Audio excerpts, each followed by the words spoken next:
नारायणं नमस्कृत्य नरं चैव नरोत्तमं देवीं सरस्वतीं व्यासं ततो जयमुदीरयेत्। संस्कार नेपाल युट्युब च्यानललाई निहालेर बस्नुभएका सम्पूर्ण दर्शकवृन्दहरूमा हार्दिक ओमको नमन टक्र्याउँदछु, स्वीकारी बक्सिएला। यहाँहरू समक्ष चतुर्मास व्रत कथामा अहिले चतुर्मास अन्तर्गतमा यस चौमासामा श्रीमद् भागवत महापुराणको कथा रहस्य लिएर उपस्थित हुने क्रममा म आज पनि उपस्थित भइसकेको छु। आज विशेष दोस्रो अध्याय रहेको छ। दोस्रो दिन अनुसार आजको विषय के रहेको छ त भन्दाखेरिमा प्रथम अध्यायमा सारा सबै 88,000 नैमिषारण्यमा बसेका ऋषि प्रणालीहरूले स्वत पौराणिकसँग चाहिँ प्रश्न गर्नुभएको छ।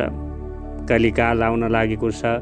कलिकालका मनुष्यहरूका आयु पनि छोटो, बुद्धि छोटो हुनेछ, त्यस्तै तिनीहरूको मति भ्रष्ट हुनेछ। रोग व्याधिहरूले, विभिन्न खालका दुःख कष्टहरूले अत्यन्तै दुखित हुनेछन्।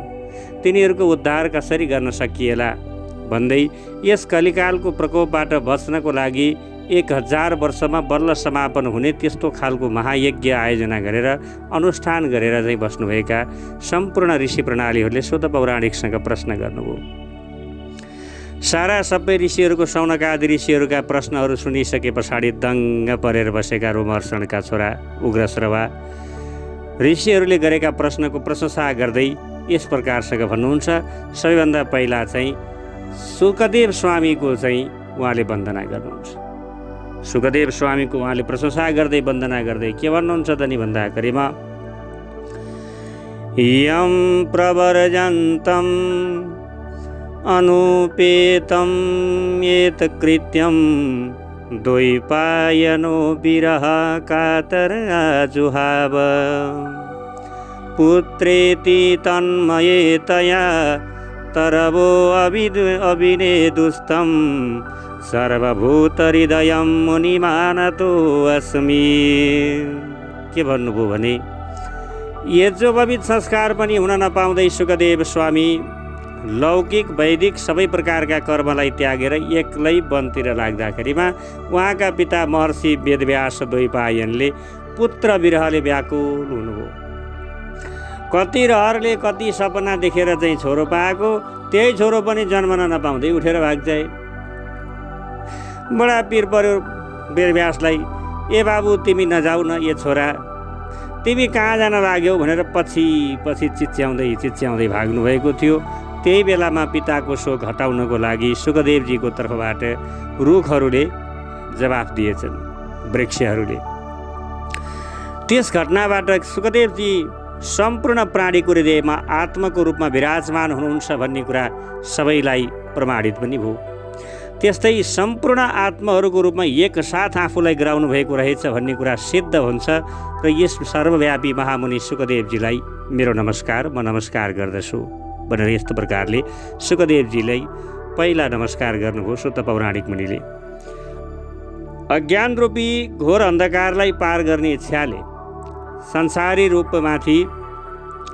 संसारीहरूमाथि कृपा गरेर जसले असाधारण प्रभावको आध्यात्मिक तत्त्वलाई प्रकाशित गराउने एउटा अद्वितीय दीपक समानको सम्पूर्ण वेदहरूको सार पुराणहरू मध्येमा अत्यन्त रहस्यमय श्रीमद् भागवत महापुराणको वर्णन गर्नुभएको छ। जो ठुला मुनिहरूका पनि आचार्य हुनुहुन्छ, म उनै व्यासजीका छोरा महामुनि सुखदेवजीको शरणमा जान्छु। पहिला शौनक आदि गरिएका सारा सबै ऋषि प्रणालीहरूलाई जवाफ दिनुभन्दा पहिला चाहिँ सुखदेव स्वामीको प्रणाम, सुखदेव स्वामीको स्मरण र उहाँको वन्दना गरिसके पछाडि, उहाँको शरणमा गइसके पछाडि फेरि के भन्नुभयो त भन्दा नारायणं नमस्कृत्य नरं चैव नरोत्तमं देवीं सरस्वतीं व्यासं ततो जयमुदीरयेत्।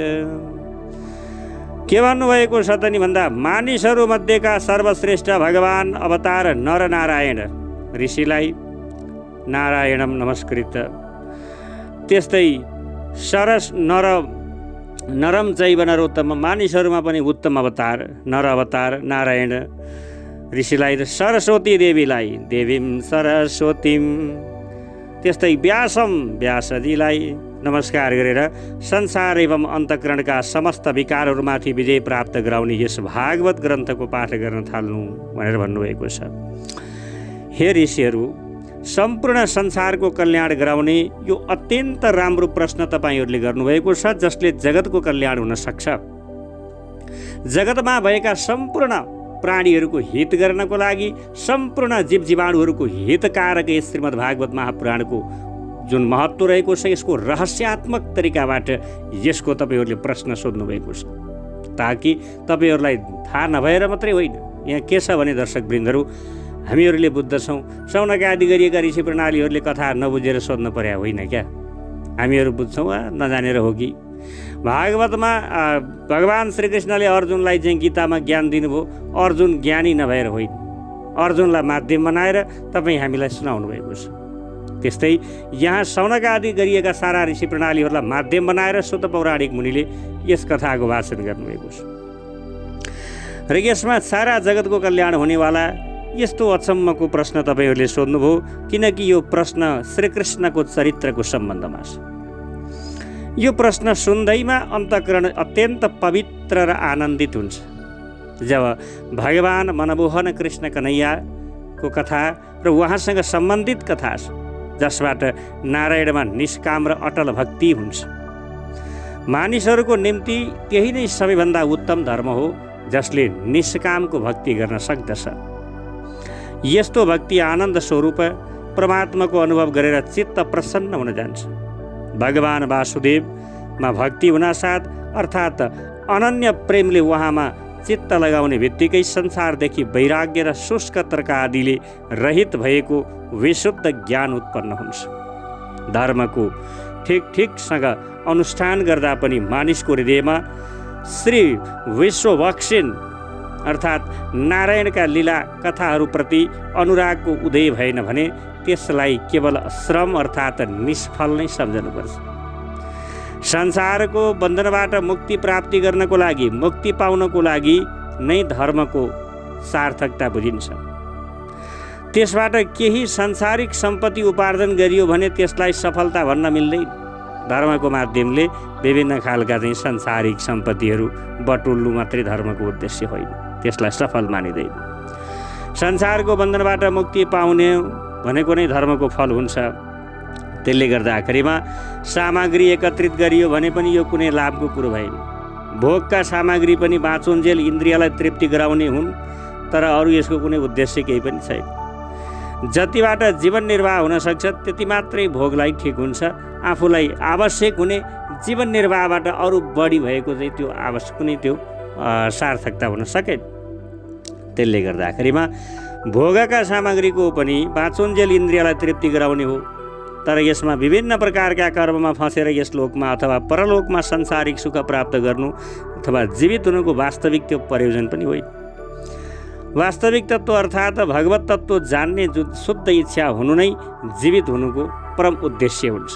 त्यसले गर्दा आखिरमा भागवत चिन्तन, भगवत तत्त्व हासिल गर्नु नै जीवनको वास्तविक सार्थकता हुन्छ। सत्य के हो त? संसारमा सत्यलाई पहिचान गर्न नसकेर मानिसले धेरै दुःख पाइराखेको छ।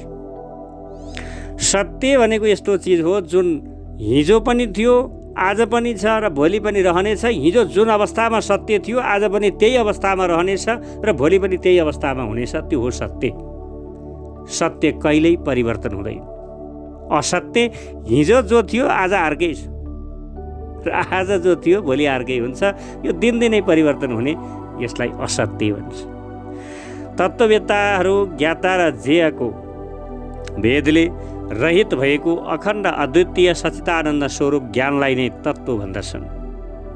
तत्त्व भनेको के त नि भन्दाखेरिमा तत्त्वको दृष्टिबाट कुनै मतभेद छैन। ज्ञानीहरूमा यस तत्त्वलाई ब्रह्म, योगीहरू, परमात्मा र भक्तजन जति पनि छन् ती सारा सबैले कसैले भगवान् भन्दछन्, कसैले ब्रह्म भन्दछन्। अनि यो अन्तिममा जुन तत्त्व ज्ञान हो त्यसैलाई नै सत्य मानिन्छ। श्रीमद् भागवत महापुराणको श्रवण गर्नेवाला जसले मुनिहरूले श्रद्धासँग शास्त्रको अर्थात् श्रीमद् भागवतको श्रवण गर्दछन्, शास्त्र सुन्नाले ज्ञान र वैराग्यले युक्त भएको भक्ति उत्पन्न हुन्छ। यस भक्तिद्वारा महात्माहरू आफ्नो हृदयमा परम तत्त्व रूप परमात्माको साक्षात्कार गर्दछन्। अतः शौनक आदि ऋषिहरू आफ्नो वर्ण तथा आश्रम अनुसार मानिस जुन धर्मको राम्रोसँग अनुष्ठान गर्दछन् त्यसको पूर्ण सिद्धि भगवानलाई प्रसन्न गराउनुमै हुन्छ। तसर्थ सदा सर्वदा एकाग्रचित्त भएर भक्तवत्सल भगवानको गुण सुन्नु, नामको कीर्तन गर्नु, उहाँको ध्यान एवं पूजा गर्नु नै सबैका लागि नित्य धर्म भनेको त्यही नै हो। कर्मको गाँठो अत्यन्त साह्रो छ। विचारवान पुरुष भगवानको चिन्तन रूप तरबारले त्यस गाँठोलाई काटिदिनुपर्छ। यो कर्मको बन्धनलाई काट्नको लागि भगवानको चिन्तन रूपी भक्ति रूपी जुन तरबार छ त्यसले चाहिँ कर्मको बन्धनको गाँठोलाई काटिदिएर अगाडि बढ्नु। त्यस्तै श्रद्धापूर्वक भगवानको कीर्तन अथवा भगवानको कथा सुन्नाले पनि यक्षाले जुन सुन्ने इच्छा हुन्छ, मानिसले पवित्र तीर्थमा यात्रा गर्यो र महापुरुषको सेवा गर्यो भने त्यसलाई भगवान श्रीकृष्णका कथामा रुचि हुन जान्छ। भगवानको स्वरूप गुण सरिद जुन भगवान श्रीकृष्णको आफ्नो कथा सुन्नेहरूको हृदयमा आएर बस्नुहुन्छ। भगवानले चाहिँ जसलाई श्रीकृष्णको कथा सुन्ने इच्छा हुन्छ, जसलाई श्रीकृष्ण भगवानप्रति भक्तिको भाव जागा हुन्छ, तिनीहरूको हृदयमा आएर भगवानको वास हुन्छ। त्यसले गर्दा सतभक्ति सच्चा भक्तहरू चाहिँ भगवान स्वरूपै हुन्छन्। यहाँहरू सबै जसले आफ्नो घरमा निवासमा बसेर यस मोबाइलको माध्यमद्वारा अथवा चाहिँ ल्यापटपको टिभीको माध्यमद्वारा युट्युब च्यानलबाट यसलाई कथालाई श्रवण गरिराख्नु भएको छ, यहाँहरूको हृदयमा भगवानको वास भइसकेको छ। भगवानको वास भएको कारणले नै कथा सुन्न इच्छा लाग्ने हो, नत्र त्यत्तिकै के अपलोड गरेछ यो सुन्न झ्याउ लाग्यो मलाई, अब बाजागाजा नाचगान भाइ यसो रमाइलो भाइ हेर्न हुन्थ्यो, यो कथा नै के सुनेर बस्ने भन्नुहुन्थ्यो। जब तपाईँलाई कथा सुन्ने इच्छा जाग्दै आएको छ, जब तपाईँलाई कथाप्रतिको सद्भाव प्रेम जागेको छ, भक्ति जागेको छ भने तपाईँको हृदयमा भगवानको वास भइसकेको छ। यसरी बुझ्नुहोस्, मेरो लागि सबै तपाईँहरू सम्पूर्ण मेरा भगवानै स्वरूप हुनुहुन्छ। भगवानले कस्तो छ त नि भन्दाखेरिमा जब उहाँले हृदयमा आउन साथ सम्पूर्ण पाप अशुभ वासनालाई नष्ट गरिदिनुहुन्छ। भगवानको कथा सुन्दा, भगवानका स्मरण गर्दा, भगवानको कीर्तन गाउँदाखेरिमा मनमा रहेका विभिन्न खालका कुविचारहरू, पापहरू, अशुभ वासनाहरू सबै नष्ट भएर जान्छन्। यो जगत मिथ्या लाग्छ। श्रीमद् भागवत अथवा भगवानका भक्तहरूको सेवा गर्नाले अशुभ वासना एक किसिमले नष्ट भइसके पछाडि अर्थात् हृदय शुद्ध भए पछाडि उत्तम श्लोक भगवान श्रीकृष्णमा निश्चल प्रेमको भक्ति हुन जान्छ। अनि के हुन्छ त भन्दा तदा रजस्तमो भवः, त्यस पछाडि रज एवं तमोगुण विकारका काम लोभ आदि जति पनि छन् ती सबै चित्तबाट हटेर जान्छन्। भगवत भक्ति योगतः भगवत तत्त्व विज्ञानम मुक्त सङ्गस्य जायते। जब चाहिँ यी सम्पूर्ण विकारहरू छन् ती सबै नष्ट हुन थाल्दछ। यस प्रकारले गर्दा भगवानमाथिको भक्ति, संसारको समस्त आसक्ति हटेर जाँदा हृदय अत्यन्त आनन्दले परिपूर्ण भई साधकलाई स्वतः आफै भगवान यस तत्त्वको ज्ञान हुन थाल्दछ। अन्तःकरणमा आत्मस्वरूपको भगवानको साक्षात्कार हुने बित्तिकै जीवको हृदय ग्रन्थि अहङ्कार फुस्कन्छ, सारा संशय हटेर जान्छ एवं कर्मबन्धन पनि छेड हुँदै जान्छ, अर्थात् मुक्ति हुन्छ। यसै कारणले बुद्धिमानहरूले सदा सर्वदा अत्यन्त आनन्दसँग चित्तलाई निर्मल एवं प्रसन्न गराउने भगवान वासुदेव प्रति प्रेम भक्ति गर्दछन्। सत्व रजतम यी 3 गुण प्रकृतिका गुण हुन्, जुन प्राकृतिक गुणहरूमा आफ्नो मायाका यी तीनै गुणलाई स्वीकार गरी संसारको स्थिति, उत्पत्ति, प्रलय इत्यादि कार्यहरू गर्नका निमित्त उनै एक अद्वितीय परमात्मा विष्णु, ब्रह्मा र रुद्र यी 3 नाम ग्रहण गर्नुहुन्छ। तथापि परमात्माका यी 3 सगुण मूर्तिहरूमध्येमा सत्वगुण स्वीकार गर्ने विष्णुमूर्ति नै मानिसको परम कल्याण गर्नुहुन्छ। जसले गर्दाखेरिमा जस्तै पृथ्वीको विकार काठको अपेक्षा धुवाँ श्रेष्ठ हुन्छ। पृथ्वीको विकार काठको अपेक्षामा धुवाँ श्रेष्ठ छ। धुवाँभन्दा श्रेष्ठ अग्नि हुन्छ, किनकि वेदोक्त यज्ञ याग आदिद्वारा अग्निले सद्गति दिन्छ। त्यसै गरी तमोगुणभन्दा रजोगुण र रजोगुणभन्दा सतोगुण श्रेष्ठ हुन्छ, किनकि सत्वगुणले भगवानको दर्शन गराउँछ। यसलाई विज्ञानले पनि के भनेको छ त भन्दा विज्ञानको हिसाबमा हेर्नु पर्दाखेरिमा पनि इलेक्ट्रोन प्रोटोन न्युट्रोन भनेर भनिएको छ। इलेक्ट्रोन भन्नाले तमोगुणलाई बुझ्नुहोस्, प्रोटोन भनेको रजोगुणलाई बुझ्नुहोस् र न्युट्रन भन्नाले सतोगुणलाई बुझ्नुहोस्। जब शरीरमा न्युट्रनको विकास हुन्छ, जब भावनामा न्युट्रनको विकास हुन्छ, तपाईँहरूले न्युट्रनयुक्त खाद्य पदार्थहरू सेवन गर्नुहुन्छ, तपाईँको शरीरमा न्युट्रनको विकास भइसके पछाडि के हुन्छ त भन्दाखेरिमा निष्काम भक्तिको जागा हुन्छ, जसले लिने र दिने क्रियासँग सरकार राख्दैन। लेनदेन भनेको त व्यापार हो, लिनु र दिनु यो व्यापार हो।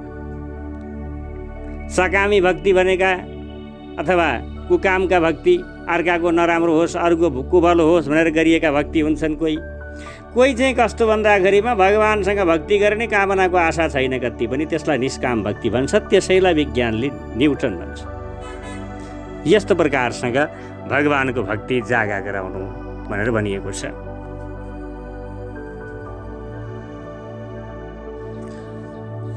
जीवनमा मनुष्यहरूले विभिन्न खालका कर्महरू गर्छन्, कति जानेर कति नजानेर।